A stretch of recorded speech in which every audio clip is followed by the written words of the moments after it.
visiting India, man, you really got to have all your ducks in a row. Are they going to just take you by surprise? Yes. There's so much that you would want to do, and you'd be like, where do I start? Mm-hmm. It's a nice place. And it's huge. Very huge.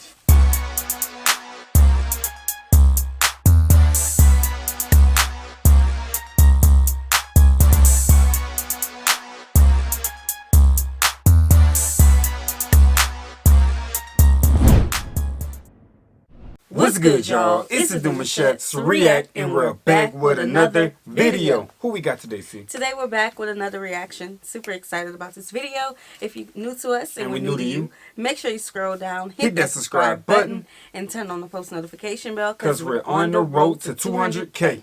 And we cannot get there without you guys, all right? Join the family. Without further ado, let's get into the video. Let's get it.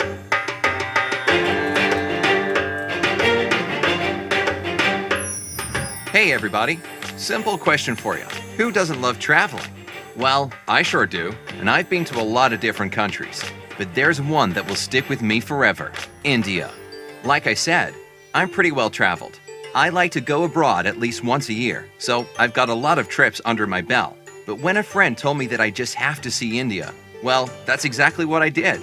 I went in September, the last month of the summer monsoon. It was pretty dry and sunny, but with short rains here and there.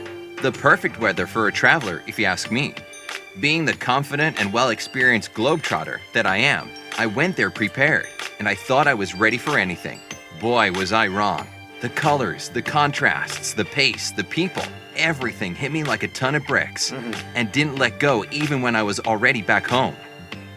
As soon as I stepped out of the airport, I felt dizzy. It could have been the heat, the jet lag, or the hunger in my belly. I assumed it was the latter, so I decided to head out for some authentic Indian food as soon as I'd throw my bags in my hotel room.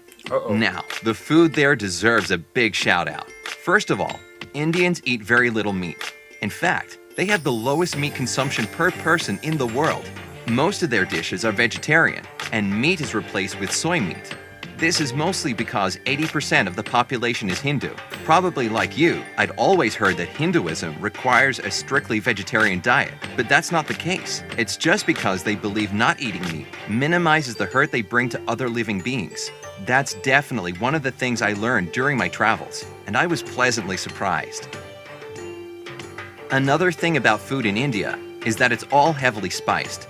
That comes as no surprise, really, since India is well known across the world as the biggest spice producer and exporter. But there's one region that stands out exclusively in this regard, the state of Kashmir. Man, people don't realize that. That's your medicine right there.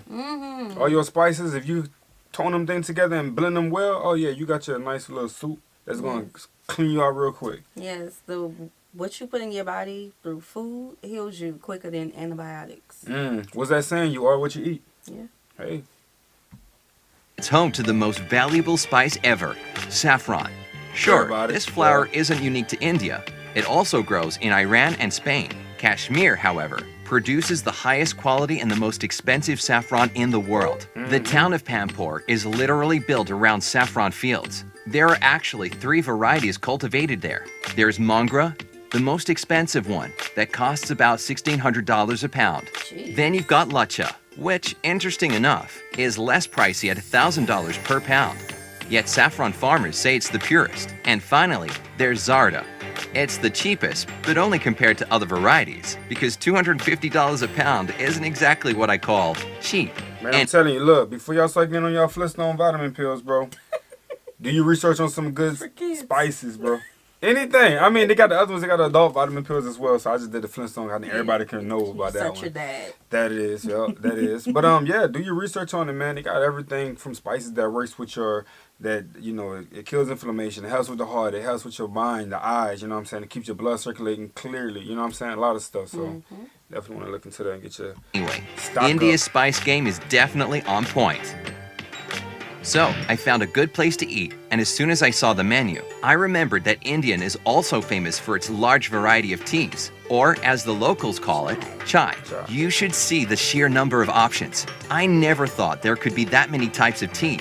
If you're a tea drinker, I'm sure you know Darjeeling and Assam. But have you ever heard of Karnataka or Kangra? Does Munnar ring a bell? I don't blame you. I had no idea that these kinds exist either, and those are just the tea-producing regions.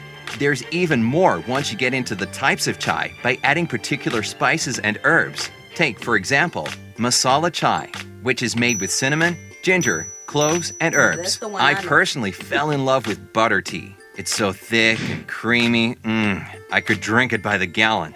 Basically, you take tea leaves, some butter, hot water, and salt. Mix it all up and thank me later. With a full belly and plenty of chai pumping through my veins, I was ready for some sightseeing. I landed in New Delhi, so I spent the rest of the day walking around and taking in all the sights. Whenever I go abroad, I like to carry a little phrase book in the local language. Well, if you ever find yourself in India, you're gonna need a really big book because there are actually 22 officially recognized languages there. English is among them, so I was okay just sticking to that. But those 22 official languages are just a drop in the huge linguistic ocean of the country. By different accounts, there are from 122 to 300 major languages spoken in India, as well as up to 1,600 lesser-known ones. Basically, if you travel from one town to another, you'll hear people talking a different language. And if you happen to go to another state, you can forget everything you might have learned in your previous location. How they manage to communicate with each other is still beyond me. New Delhi was That's awesome. interesting. I wish I could talk more about it, but I had a How lot do to y'all do it? Being able to communicate with each other, like when people moving back and forth, and the languages and the normal of that country.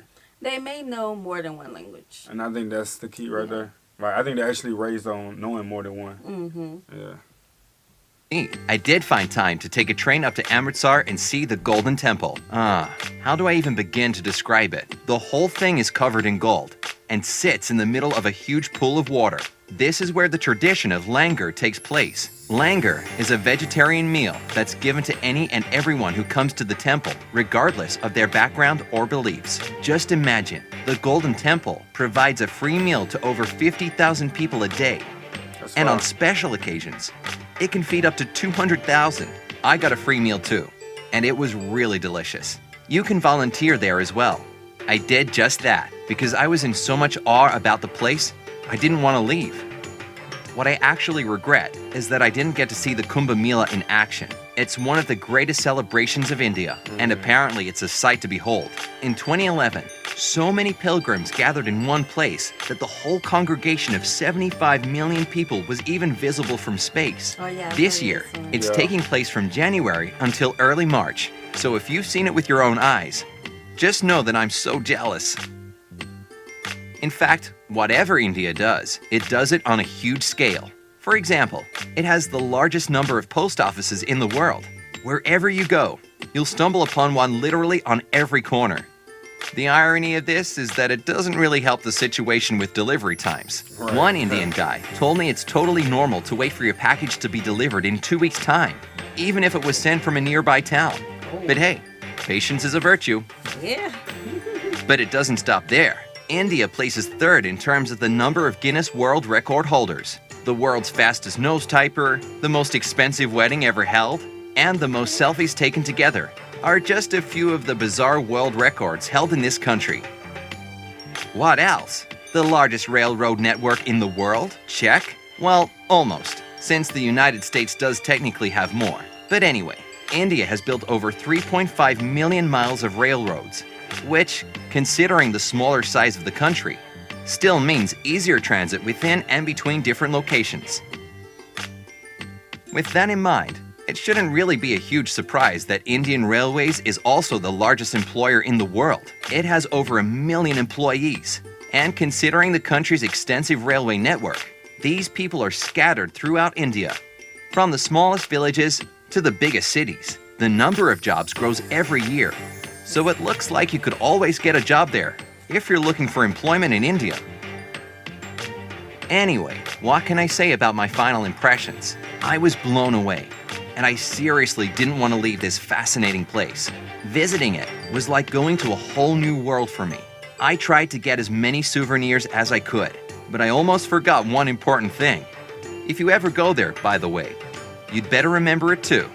No one is allowed to take India's national currency in or out of the country. It's actually against the law, so make sure you change your money before you cross the border. I almost made this mistake, but a friendly local told me to exchange my rupees at the airport, and off I went, headed back home with my suitcase full of exotic stuff and my head pulsing with impressions.